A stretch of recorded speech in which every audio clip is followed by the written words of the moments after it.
Proverbs chapter 4, verses 14 through 27. Enter not into the path of the wicked, and go not in the way of evil men. Avoid it, pass not by it, turn from it, and pass away. For they sleep not except they have done mischief, and their sleep is taken away unless they cause some to fall. For they eat the bread of wickedness, and drink the wine of violence. But the path of the just is as the shining light, that shineth more and more unto the perfect day. The way of the wicked is as darkness, they know not at what they stumble. My son, attend unto my words, incline thine ear unto my sayings. Let them not depart from thine eyes, keep them in the midst of thine heart, for they are life unto those that find them, and health to all their flesh. Keep thy heart with all diligence, for out of it are the issues of life. Put away from thee a froward mouth and a perverse lips far from thee. Let thine eyes look right on, let thine eyelids look straight before thee. Ponder the path of thy feet, and let all thy ways be established. Turn not to the right hand, nor to the left. Remove thy foot from evil. Let's pray. Dear Heavenly Father, thank you for this passage. Thank you for the opportunity to consider the importance of not following on to the path of the wicked, and the importance of following only in the steps that are established before us. Lord, as pages help us not to forge our own trail, but to take the path well trodden and well established by those who are wise. Lord, as pages be with us as we continue on this journey to that great and glorious morning of your return. In Jesus' name I pray. Amen. Okay, so in this passage, of course, we've been looking at the Proverbs, looking at different aspects of it, and looking about godly character, looking about integrity, not turning from those things, and establishing the need for a godly character and to be honorable and to be happy with wisdom, to have wisdom in your life so that you can have a happy and easy life. We've looked at that previously about the importance of wisdom within our lives and the things that she can provide for us, knowing that, of course, it says she is more precious than rubies, and all things thou canst desire not to be compared unto her, the wisdom, the aspect of it. And then, of course, we see last week we looked at the fact that the father looks towards his children and he says, follow my path, just as I followed the path of my father. Just as I learned from my father, so to please children, learn from me and follow my same path. Just as Paul said to the children, to the young people in the faith, he says, follow me as I follow Christ. He's not saying follow my interpretations, follow my aspects, follow me, but rather he is saying, just as I followed what was established by my father and his father before him, and the wisdom that is in their sayings, so too you are going to continue in that same path.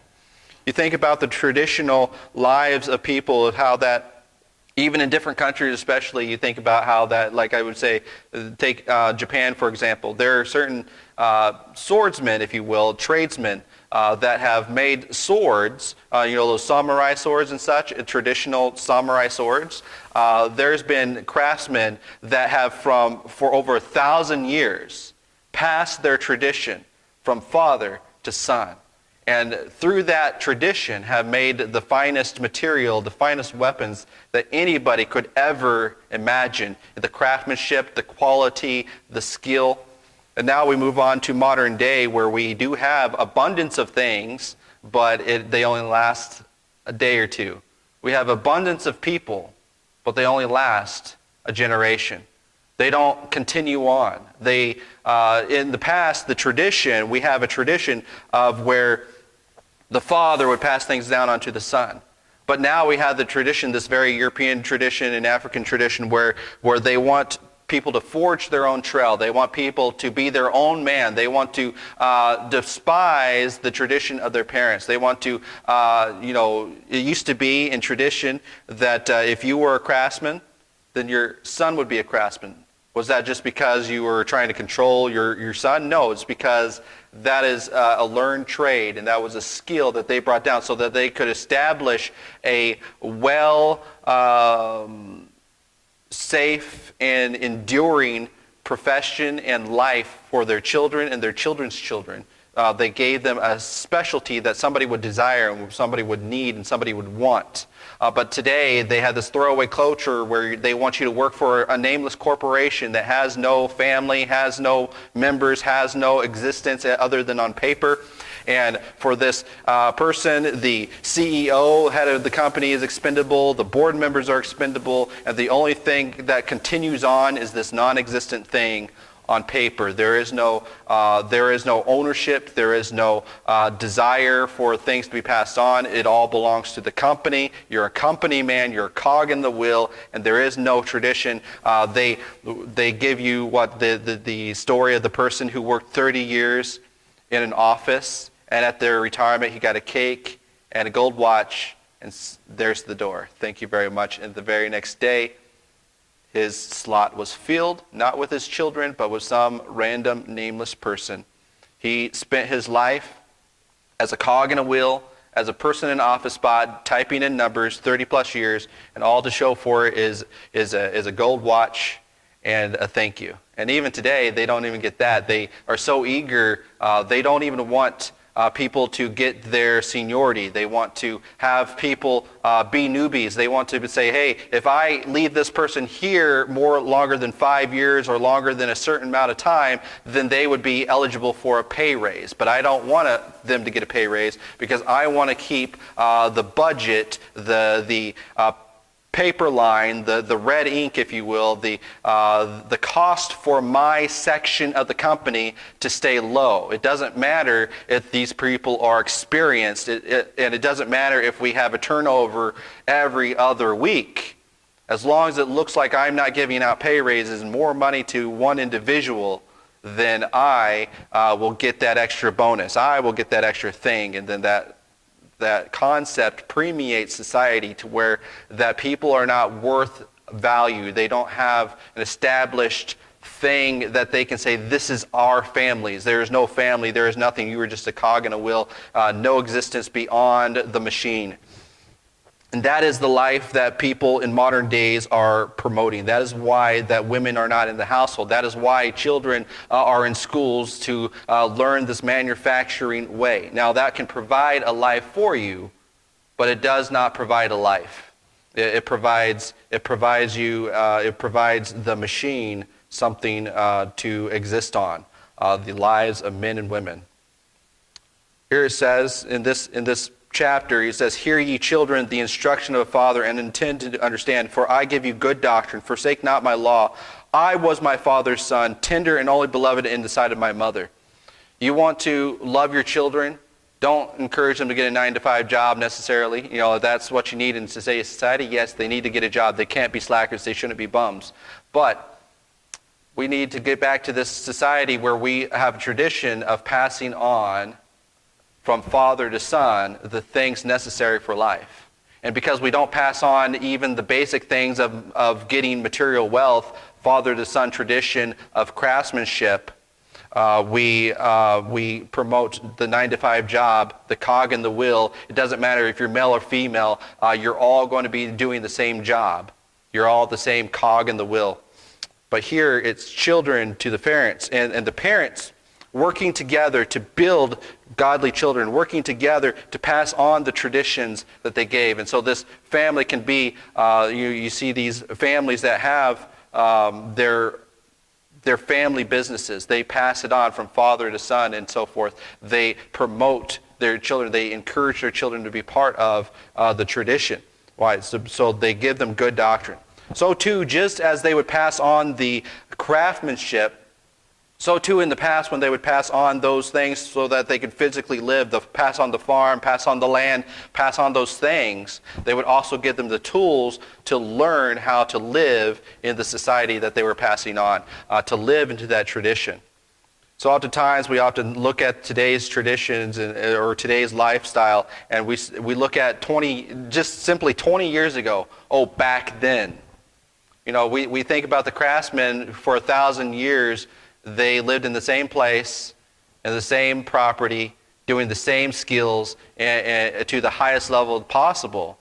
And there is no back then. There's just Grandpa so-and-so passed this tradition on. This is what we use today. And because of Grandpa so-and-so, this particular skill that we have in our craft is able to make us more skillful, make better quality products because he found this location to get the material. He found this process to do such and such. And so we see how that there is no those old fogies back then. No, it is building upon giants, the tradition that is passed on to you. So to here, they establish the past for the benefit of the future. This establishment of benefits for the future is only in the cogs and the wheels. Cogs and the wheels don't get benefits for the future. Cogs and the wheel are just taught the basic process to get the machine to go. And all the education, all the learning, all the brilliance is on paper somewhere, in a document somewhere, that is not for that individual, but rather for the machine to progress in their behavior, in their amoral behavior. Here it says, "You children, the instruction of your father, you're passing things on to them." Of course, he says, he talks about walking the path. There is a path that's well established. There's a path well established for the wicked. There's a path well established for the righteous. And knowing the difference between those two paths is knowing the difference between going down the cog and the wheel or going down, going up, going to that bright shining day, going to become from father to son well established on a path to heaven, or going down a well established path to hell. He says, "Enter not into the path of the wicked." The wicked. This aspect, this individual, the wickedness of today, the wicked of the devil. The devil is the father of all the wicked. The devil is the one who is bringing people down to this path of non-traditionalism, the path that is not established, the forging your own trail in an unknown way. That is the path of the wicked. Do not listen to the old fogies. They don't know what they understand. They live in a different era, a different tradition. What are they trying to do? They're trying to break you off from a well-established path so that they can bring you on their path. The Lord says here, and the Father says here, this is what my father told his father, and so forth. Down the line of generations, we have told each other the same thing. Do not go down that path. Do not do that. We've told, especially in our society, when our kids are growing up, don't hang out with that boy. Don't go doing those things. Why? Because that's the wrong path. We want to go on the right path. He says, "Enter not into the path of the wicked.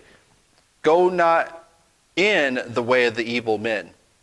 So the wicked and evil men. So wicked there basically is a mindset of trying to be destroying people, pushing people off the path, getting people to go your own way. That's the wicked type of person. The evil is one that causes harm to others. So you, as an individual, want to stay on the path of righteousness. You don't want to go on the path of the wicked. You don't want to go on the path of harming others with evil. Evil is that idea, not necessarily sin, but it is of one of hurting others, the way of evil men. He says, avoid it, pass not by it, turn from it. So here in this passage, he tells us, enter not into the path of the wicked. It's real easy not to get on a path if you don't enter into it, right? So what he's saying here, start your life out. Start your life out, not entering into the path. And whenever it crosses your path, a fork in the road, these paths overlap at times. It's unavoidable. Wicked men will try to compel you to go off the path. He says, avoid it. Not only do not enter into it.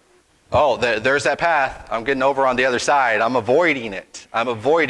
So not only is it do not start on that path, avoid it. So oftentimes people don't start on the path, but they don't avoid it. Come what may, I got everything. I'm going to go on the paths that lay before me. They don't intend to go on that path, but as they walk the path, that fork in the road, right or left with no discernment, they ended up going on the path. Why? Because they did not avoid it.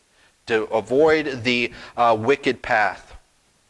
Avoid it. Pass not by it.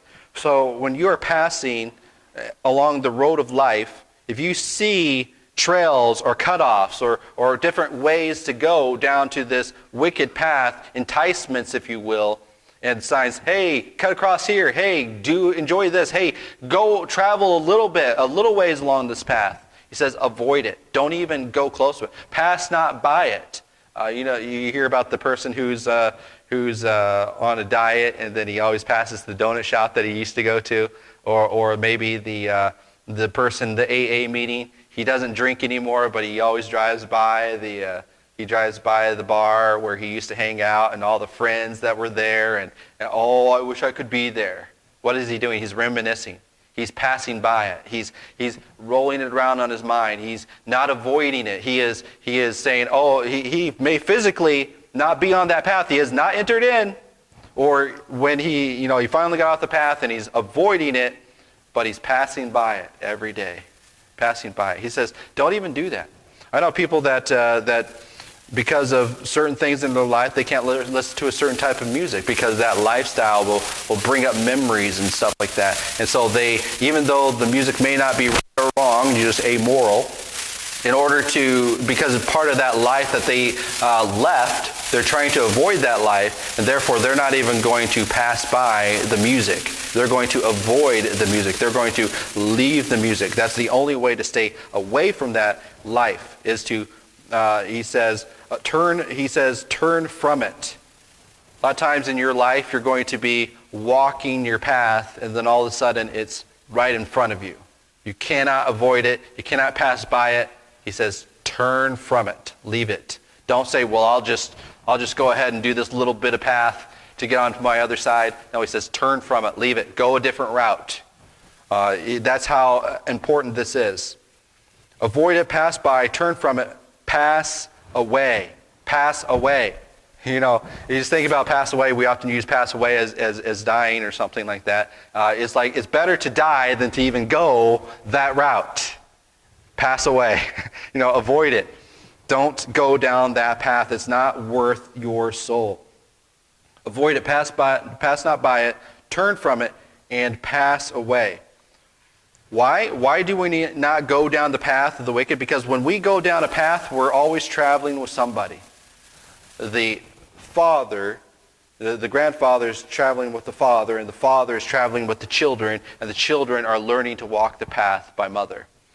And so we see that on this path of righteousness, the father, the mother, and the children, and the father's father is all guiding each other in a caravan of life, going down the right path. When you are enticed by the wicked, say, avoid, leave. What do the wicked lions say to the innocent little antelope? Leave the pack. Come join me. Have dinner with me. Live with me. Come on over. See those little animals on the wildlife shows. The lions swipe their hand like that. Come on over. But you end up in his mouth. You would end up in the snare. He says, for they sleep not, except they have done mischief. See, the path of the wicked, there is no standard in their life. There is nothing to hold them accountable. There is no God they fear. When you live, again, we're talking about tradition and the paths that we are on. When you live for the consumption of an amoral, non-existing entity like a corporation, they're neither good nor bad. But they just do whatever they care to do. And so too it is with somebody who is wicked. They don't care whether something's right or wrong, good or bad. What do they care about? What do I want to do?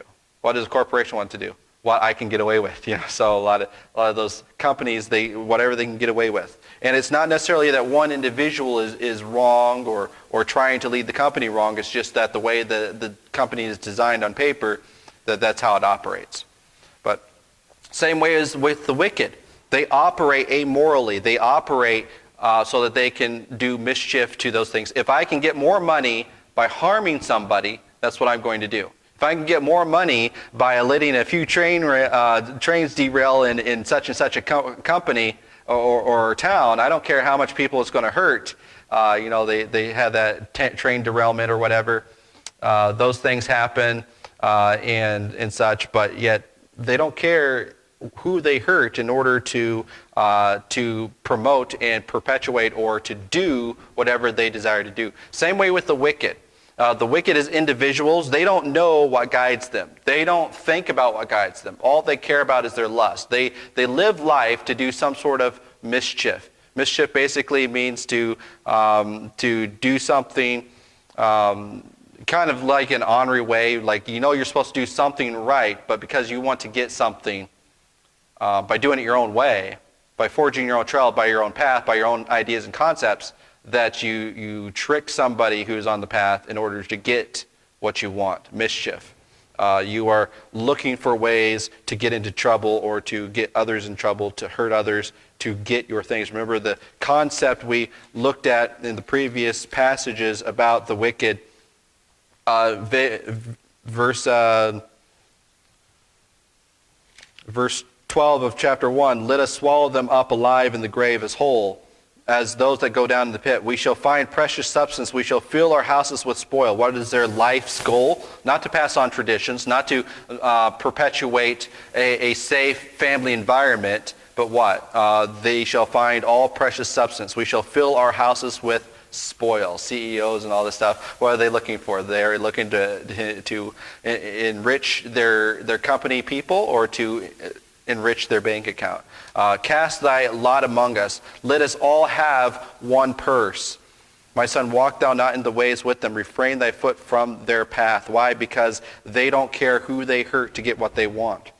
It says, for they sleep not, except they have done mischief. Think about a corporation. I'm just on corporations right now, but it's the same concept. A corporation doesn't sleep. You got first, second, and third shift, and you work what you're assigned, and so forth. It just so that they can get their product. But it's the same way with the wicked. It's the same way with the wicked. The wicked, they work at what they're trying to do. They don't sleep until they accomplish what they need to do. You think about somebody, and again, this is kind of an amoral example, is somebody who gets a new video game. They will not sleep until they accomplish what they designed, what they desired. Same way with anybody who is wicked. If they will do whatever they can do to get whatever they want out of you. For they sleep not except they have done mischief, and their sleep is taken away unless they cause some to fall. Cause some to fall. They're looking them to fall. Why? So that they can get precious gain from them. Let us lay in wait so that we can get what you have. They didn't earn it, but they took it from somebody else who earned it. For they sleep not except they have done mischief, and their sleep is taken away unless they cause some to fall. They don't care about people who fall. The righteous man falleth and riseth yet again, but they desire people to fall so that they can gain. For they eat the bread of wickedness and drink the wine of violence. They don't care what they do to get you off that path, to get stuff from you. The lion does not care how he gets the antelope away from the herd, as long as he gets the antelope away from the herd. And so that is their goal. That is their life's ambition. And it's not that because they want to be friends with the antelope that they are encouraging the antelope to leave the traditions of the herd, but rather it is because they want to consume that antelope. They want to consume that life. They want to chew it up and spit it out. Not that there's, again, a lion is a lion. A wicked person is a wicked person. For they eat the bread of wickedness and drink the wine of violence. Why? They eat. They need to eat and drink. People eat and drink. Eat and drink, for tomorrow we die. There is nothing to pass on. There is no reason to live life. Why is suicides up so high? They see themselves a cog in a wheel. They don't have any traditions passed on to their parents. They don't have anything to live for. They're not going to make a new generation, because why bring people into this evil world? That's why suicides are up so high. They had no goals, life ambitions. A father desiring to train his son so that he can train his children is an admirable life ambition. And this goal of training in tradition is not just so that they can continue in some aimless, directionless way, but so that they can continue on the righteous path, on the good path, that shineth unto that day. He says, for they eat the bread of wickedness and drink the wine of violence. So every day they wake up and they're walking, doesn't matter where they're walking, they are walking to where they can get the bread and drink the wine, but not from their labors, but through wickedness and violence. When you have to do wickedness and violence to another person, that is an indicator that you are on the path of the wicked. And you are being beaten up by the wickedness and violence, that means you're on the path as well. See, there's two people on the path of wickedness, the antelope and the lion. You know, what's that old saying is that there is this picture, and I think there was in a movie somewhere, was basically they had this picture in one of these humanitarian museums or something, and they had a person on their knees facing to the ground, and somebody with a gun behind her on the head, and the question was proposed, which one would you rather be? When you are on the path of wickedness, you are either the victim or the perpetrator. The victim or the perpetrator. That is the path of the wicked. The wicked, and it says here to avoid that path. Pass by, not by it. Don't go down that path. If you continue on the path of tradition and family and righteousness, then you are secure in the herd of tradition. You are secure in the herd of righteousness. You are secure in that righteous path, and you will not have dog eat dog. You will not have victim versus predator. You will not have any of that. Why? Because you are in a righteous society. You are in a righteous community. You are with people that desire to walk the righteous path into that bright and glorious morning of the return of Christ into his kingdom. But the wicked, they perpetrate violence. But the path of the just is as the shining light. Path of the just is a shining light. So we think about the path of the wicked. King David in Psalm 36, he says this, a psalm of David, the servant of the Lord. This is what the servant of the Lord saw in the path of the wicked. He says, the transgression of the wicked saith within my heart that there is no fear of God before his eyes on the path. There is no fear of God to keep them on a right direction, to mediate what they do. They can do whatever they want because there is no fear of God before their eyes. For he flattereth himself in his own eyes. I, the pride of life, I can do what I wish because there is no God. I'm an atheist. I don't care about God. Or if I do believe there's a God, I don't really think he's going to punish me. Why? Because everything on this path is about me. It is not about tradition. It is not about what my father passed down to me. It is not about what my children need to learn for their life. It is not about craftsmanship. It is not about skill. It is not about living a righteous life, waiting for our Savior. But rather is what can I get for the moment? What can I be for the cog of the wheel? What can I be to get my food and my drink for free and with violence if I can do it, if I don't have to work for it? There's no fear of God before their eyes, for he flattereth himself in his own eyes. Pride of life. I can be what I want. Nobody's going to tell me, oh, I was born a man. No, I wasn't. I was born a woman. No, I wasn't. You know, why? What are they doing? They had no fear of anything. They reject Christianity. They reject tradition. They reject their parents. They reject who they are as a person, that God created them, denies that God even exists, and they demand that they change even their very essence until the iniquity be found to be hateful.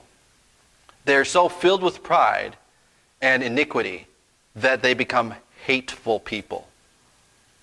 They masquerade their love and their love of self to hate of others. The words of his mouth are iniquity and deceit.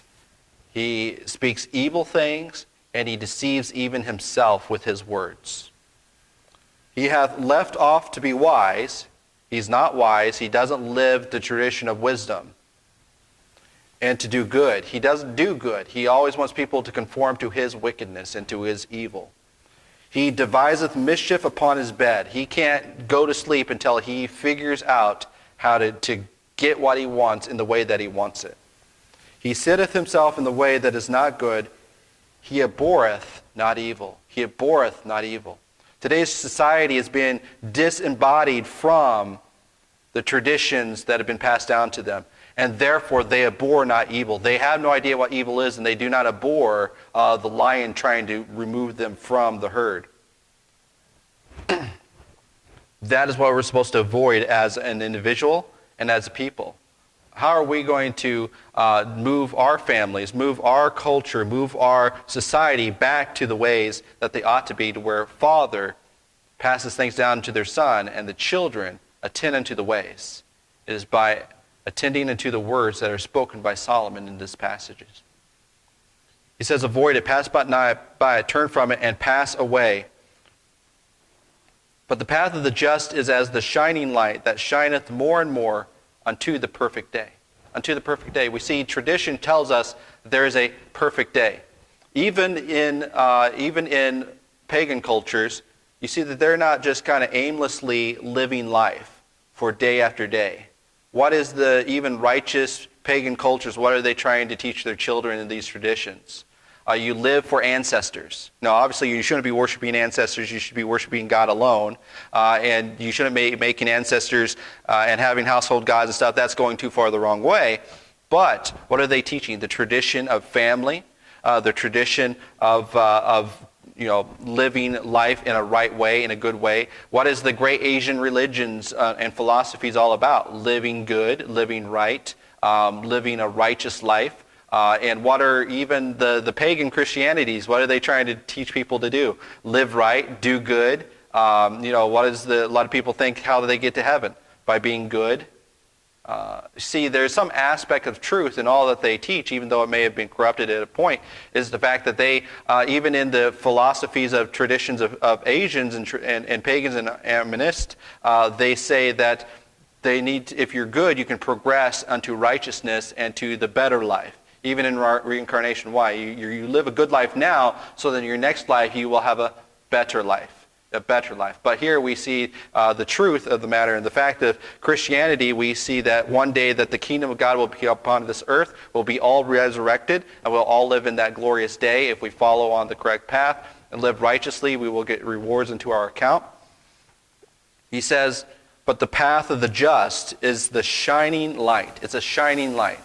The wicked have darkness, the righteous have light. And that shineth more and more unto the perfect day. As you continue on this path, they tell the children of this tradition, of this righteous path, it'll shine more and more.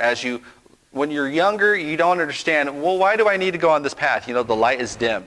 The light of Christ, the Bible talks about in John chapter 1, the light of Christ lighteth every man that cometh into the world. Everybody has the ability to be on this path. But what causes them to go to hell? They have fallen away. Romans chapter 5, verse 8, they've all fallen away. Again, that tradition, is established in a lot of the scriptures. In Romans chapter 3, verse 12, they are all gone out of the way. The way. Even Christianity was called, for a while, called the way. And in Proverbs called the path, the way of the path.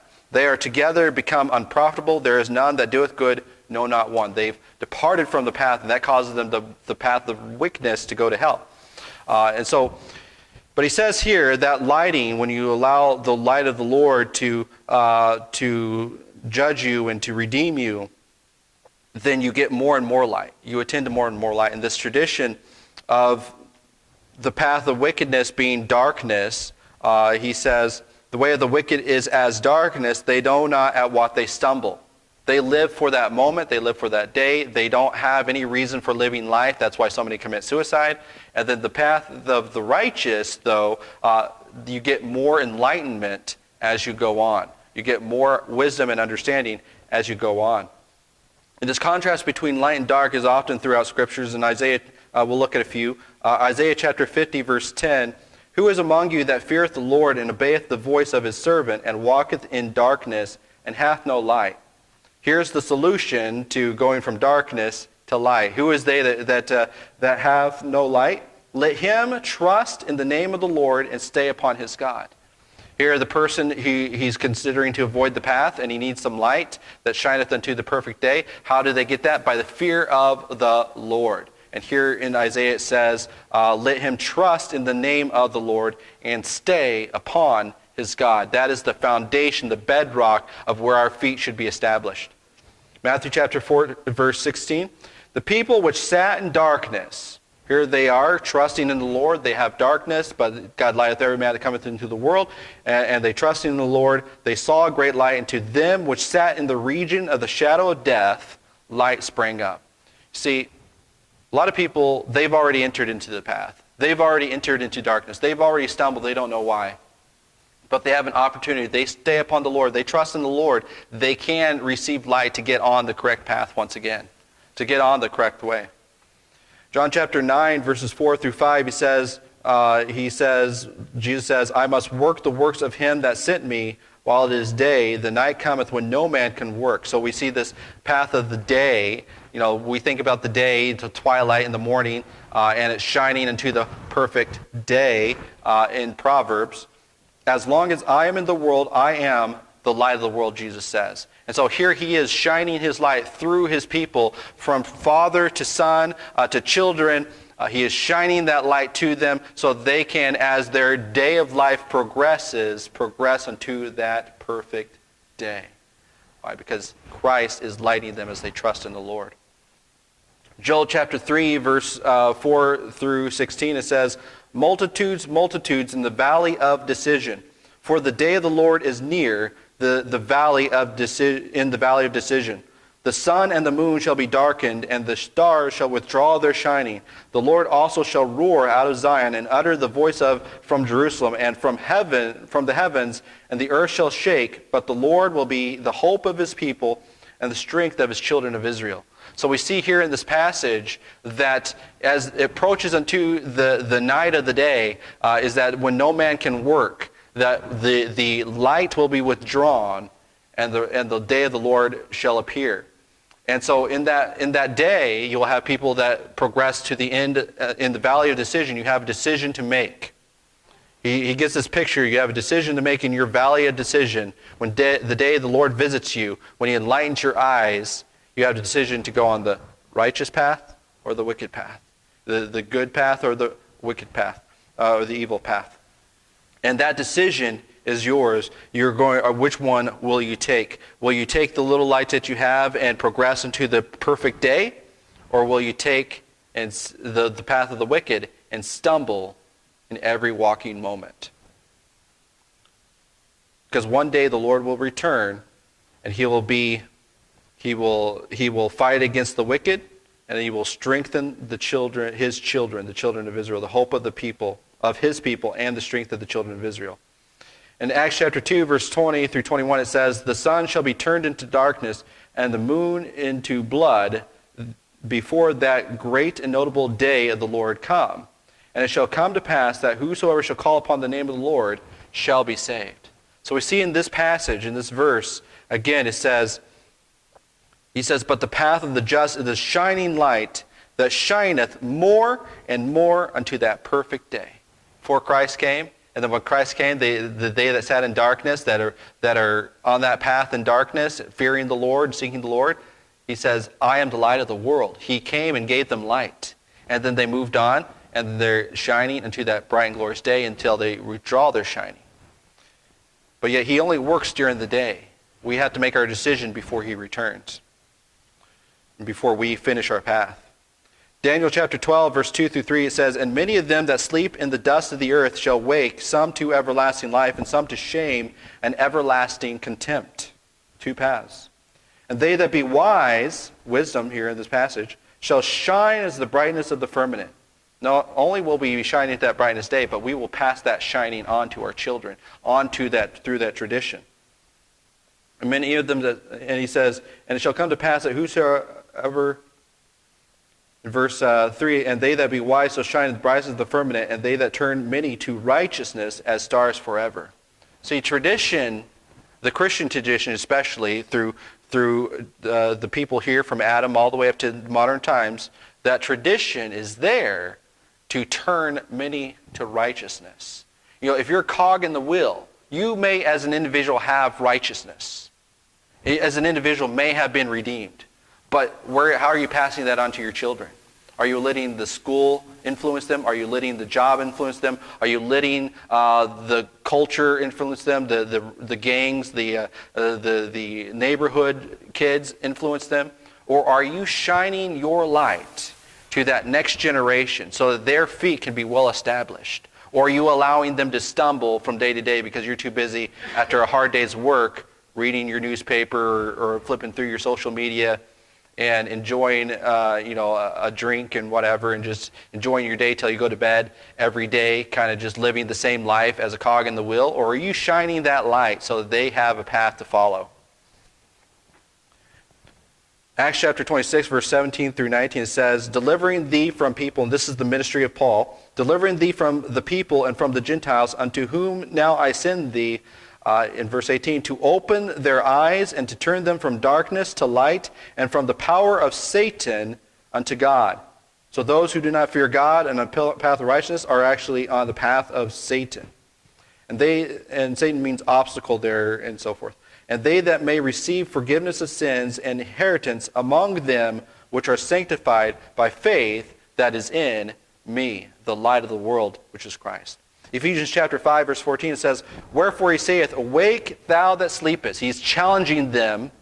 Awake thou that sleepest, and arise from the dead, and Christ shall give thee light. The children need to wake from their sleep. The dead need to arise from the dead. Get off that path. Arise from the wicked Satan's path and join the righteous, and Christ will give you light. The way of the wicked is darkness. You want children to be depressed. You want children to go to hell. You want children to be destroyed and to stumble on the path. Give them no light. Give them only darkness of the modern day. My son, attend unto my words. Incline thine ear unto my sayings. Let them not depart from thine eyes. Keep them in the midst of thy heart. You incline your ears. My son, attend unto my words. Incline thine ear unto my sayings. What does the Bible say on how to be saved? How shall they hear without a preacher? How beautiful are the feet of them that preach glad tidings. So we see how that this Proverbs is also teaching us how to hear. They're preparing children to hear the gospel. They are plowing the ground. They are making sure that there's no wicked, so that when that light shines, that there's no obstacle of preventing the light from shining in their life. And so that when they hear, incline into their heart with the hearing of the gospel. How shall they hear without a preacher? For they are, he says, let them not depart from thine eyes. So hear. Incline thine ear unto my sayings. Let them not depart from thine eyes. In other words, hear and read. Keep them in the midst of thine heart. Apply them, put them in their hearts. Not just head knowledge, but heart knowledge. For they are life unto those that find them. Notice here in verse 13, take fast hold of instruction, let her not go, keep her, for she is thy life. Verse 22, for they are life unto those that find them, and health unto all their flesh. Keep them in the midst of thine heart. Keep thy heart with all diligence, for out of it are the issues of life. Think about this, as the child, especially before the child receives the light of Christ, they need to keep that heart with all diligence, because it's as a corrupted beast. The Bible talks about in Jeremiah chapter 17, verse 9 through 10, the heart is deceitful above all things and desperately wicked. Who can know it? See, the sin is already in there. The Bible says that when sin revived, I died. Sin is already in your flesh. It's already there, getting you ready to entice you to go on to that wicked path, to the darkness. He says, the Lord searcheth the heart. I try the reins, even to give every man according to his ways and according to the fruit of his doings. See, sin's there, enticing you to go on the path already. It is up to you to shine the light unto your children so that they go onto the correct path, to diligently watch that heart, to keep the sin from reviving, keep that sin from harming, keep that sin from darkening their life. Ezekiel chapter 36, verse 26 says, a new heart also will I give you, and a new spirit will I put within you, and I will take away the stony heart out of your flesh, and I will give you a heart of flesh. See here, that stony heart that we're born with, all that flesh is corrupted with. You see, if we don't challenge our children to avoid that path of sin, to avoid that sin within your heart, to diligently watch that heart, and to bring in through the eyes and through the ears to lighten the heart till it brings forth the light of Christ, then we are going to be doing an injustice to that child. They are going to, the sin's already in there to go off the path. We do a disservice by not teaching what our parents taught us. Because there's no other way to enlighten the child lest we remove that stone that's blocking the light of Christ. For out of it are the issues of life. Keep thy heart with all diligence, for out of it are the issues of life. We have a stony heart in there because of sin. And it hardens and hardens into rebellion. But we as people can bring through the eyes, through the instruction, through the training, the gospel that can enlighten their heart and to remove that heart and put a heart of true flesh in there. He says, keep thy heart with all diligence, for out of it are the issues of life. So we need to realize the importance of making sure that sin does not revive. And when it does revive, to destroy it with the light of Christ. In verse 24 it says, how do we keep our heart? He says the first thing you need to do, put away from thee the forward mouth. Out of the abundance of the heart, the mouth speaketh. We need to suffocate that wicked heart. We need to prevent that wicked heart from speaking. First way to keep your heart with all diligence, especially before the light of Christ enters in, put away from thee a forward mouth, a perverse mouth. Obey and speak the traditions of life. Speak the words of life. And perverse lips put far from thee. If you've got a sailor's mouth as a father, you're going to pass that on to your sons. You're going to encourage them, embolden them to do that. Let thine eyes look right on, and let thine eyelids look straight before thee. Notice there, he wants you to continue on the path, look straight ahead, and not to speak wickedness into this world. Speaking the wickedness into the world through a heart of wickedness is going to cause people to stumble. Let thine eyelids look straight before thee. Ponder the path of thy feet. Don't even glance over. Don't even focus on, I wish I could have that. Focus straight ahead. That's what you need to be as a person. Ponder the path of thy feet. If I go that way, will I end up in the wrong path? If I go that way, will I embolden sin in my life? Will I go that way, will I harden my heart? And let all thy ways be established. Is this being established? What happened to people that went down? What's the biggest deception a lot of people go into? Well, everybody else died that way and got harmed that way and was hurt that way, but I am different. I am special. I can get away with it. And then they follow like all the rest. Is the path that you're going established? Is it the tradition that you see where people successfully followed? Or is it one where you fell, but because you desired the lust of your heart, you desired that path, that you thought that I could ponder and strategize and get what I want without the harm? It doesn't work that way. Go the established path. Ponder the ways of your feet. Make sure that it is established. Make sure that it's already paved before you. Turn not to the right hand nor to the left. Remove thy foot from evil. Remove it from evil. Those puddles of evil on the way. You want to have beautiful feet. How beautiful are they that preach the gospel of glad tidings, not perverseness, not perverse lips, not forward mouth, but rather preach glad tidings. Because as we travel on this path to the Lord, as He shines more light to us, He gives us more light, we will enter into that perfect day. What are we passing on to our children? Are we pondering the paths of our feet? Are we pondering their paths? Are we enlightening them so that they can guard their heart until God gives them that perfect heart? Or are we allowing them to say, hey, it's okay, whatever is in your heart, follow your heart. You know, what's the big thing? Find yourself, follow your heart. If you go that direction, you will be destroyed. But if you say, guard your heart, allow the issues of life to be enlightened by the word of Christ, the light of Christ, then you will be a wellspring of life unto others and get them on the correct path. Let's pray. Dear Heavenly Father, thank you for this day. Thank you for the opportunity to consider your word. Lord, I just pray that you'll just help us to do what is right. Help us to consider what path we're on. Help us to consider what paths we are leading our children on. Help us to consider what you would have us to do and what paths we should go, and make sure that we always go the established route of tradition and faith so that we can have the same results as our ancestors did in everything that we say and do. Let us not stumble in the path of modern days and path of wicked ideas that are not established and that we don't know the end thereof, because the end thereof is death. Lord, help us to work towards that perfect day, looking straight on to the things of God. And just I pray. Amen.